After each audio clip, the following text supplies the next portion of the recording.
I'm Tim Berry. In this session, we're going to talk about business ideas. Is this session for you? Well, if you're thinking about starting a business, then for sure. If you already have the business, but would like to grow or expand with some new business area or new product, this might also be for you. If you already own that business and you're focused on doing what you do better, then maybe you skip this one. What you'll learn in this session, essentially three things divided into three parts. How to develop a business idea, mistakes related to business ideas that you want to avoid, and how to test and validate that idea that you think might work. So this is part one, developing the business idea. Where do ideas come from? My favorite summary of how to start a business is in this book, The Art of the Start, by my friend Guy Kawasaki, a well-known Silicon Valley entrepreneur. In this book, he offers a list of common ways that people develop ideas to start their business. So I want to go over the items in that list. First, my employer wouldn't do it or couldn't do it. How often do you see that happen, that somebody has the bright idea, this would be great for the business, they tell the boss, they tell the owner, they get frustrated, disappointed, so they go out and they do it. Number two in Guy's list is I want one. And he uses the picture of the Mini Cooper, the new Mini Cooper introduced in this millennium, as an example. I understand the story is that when BMW bought CooperWorks, there were executives in BMW who remembered the first Mini Cooper of the 1960s, and they wanted something like that as something that they could have, own, and use. So that's a great example. Another example, one I experienced firsthand as a co-founder of the software company Borland International, was a software product called SIDEKICK. SIDEKICK was published in 1984 and became very successful. Borland's genius founder, PHILIPPE KAHN, developed SIDEKICK because he wanted to use it. It was very new for that time. It was a very convenient notebook where you could take notes, and it had ways to copy and paste code, and it had a hexagonal number generator and other things that programmers used.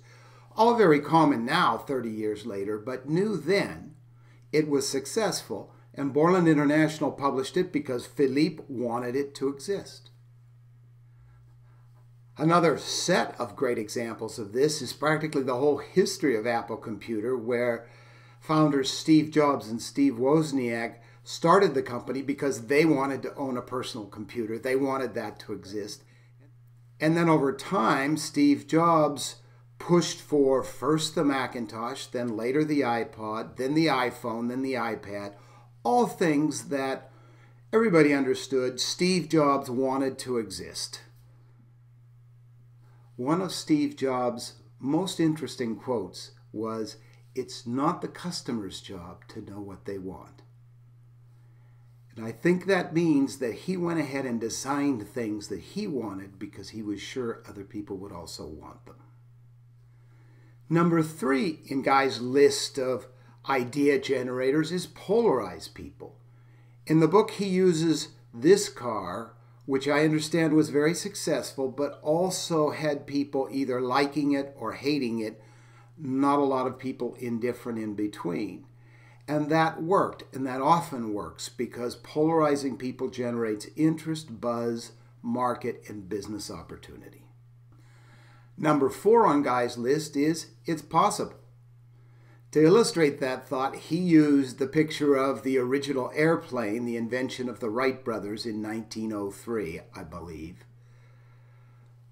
But you probably know of many businesses where an entrepreneur pushes to make the business happen despite people saying it's not a good idea.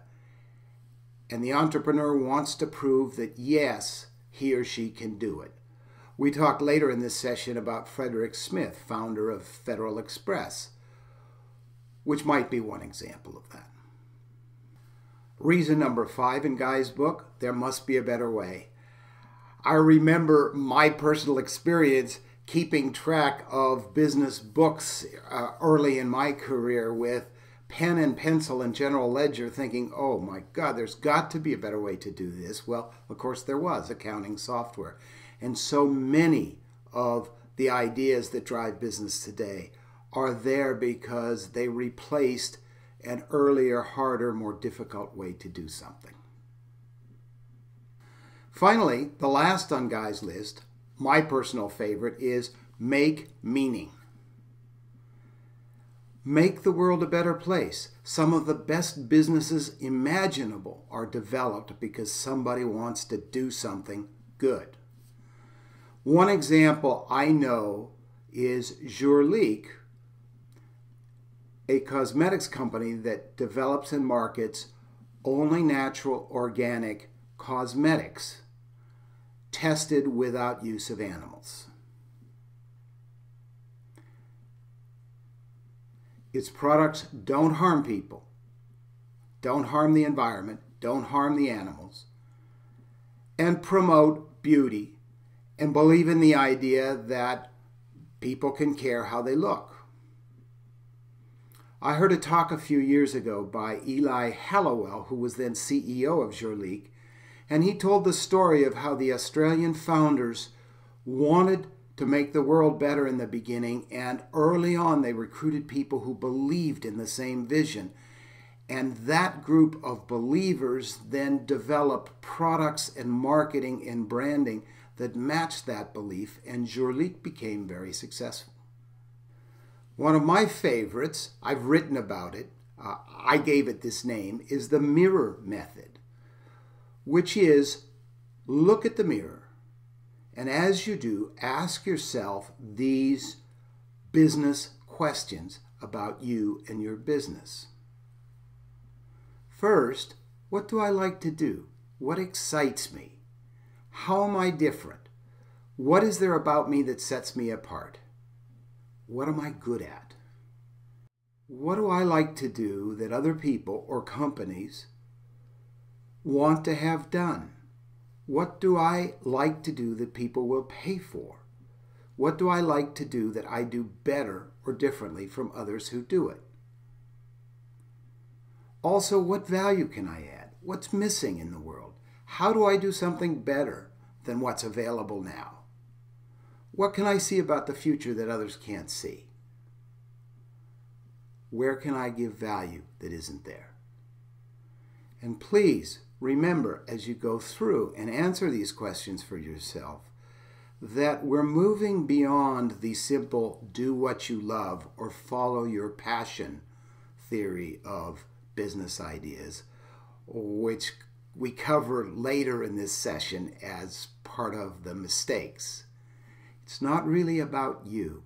It's about your customers and what the world needs, morphed and combined, if you will, with you and what you do well and better.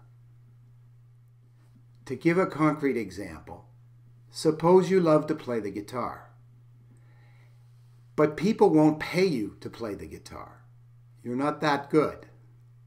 That doesn't mean you can't build a business around that guitar that you like, but it does mean you think about where the business is, what other people need and will pay for, so you end up with a guitar store or repairing guitars or teaching guitar or a website related to distributing music or what have you. You go from you to what the world needs. That's the mirror method. So franchising. Franchising is different. We can't leave it out of this discussion of ideas, but it is a special case. In franchising, the franchisor company owns a business formula and a business name and business history. Think of McDonald's. The franchisor offers this business formula to the franchisee, who pays the franchisor money to start and then a % of revenue every month. What the what the franchisee gets is reduced risk, because this is a type of business that's known, and there are instructions and there's marketing on a larger scale. So there too, think of McDonald's.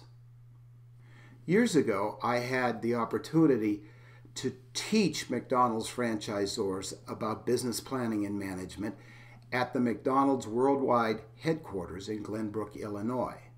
It was an amazing facility laid out much like a college campus that had very advanced classrooms, and I saw while working with McDonald's that they enforce consistency very, very effectively. At that time, franchisees were paying millions of dollars to buy the rights to operate a group of McDonald's franchised restaurants. And despite what they paid, they ended up making money. The average franchisee was making take-home profits of more than $1 million a year back then, which was late 1990s. But I have to give you a word of warning. Be careful with franchising. There are hundreds, thousands of franchisors all in the market looking for people who will pay them their franchising fee and then the revenue per month. Unfortunately, they aren't all successful. These are not always great deals. So if you go in that direction, what you're looking for is reduced risk and a formula that you can just execute rather than having to invent. And that could be great. But make sure you've got the right franchisor with a good track record, and go cautiously in this area, and of course with professional help, specifically attorneys.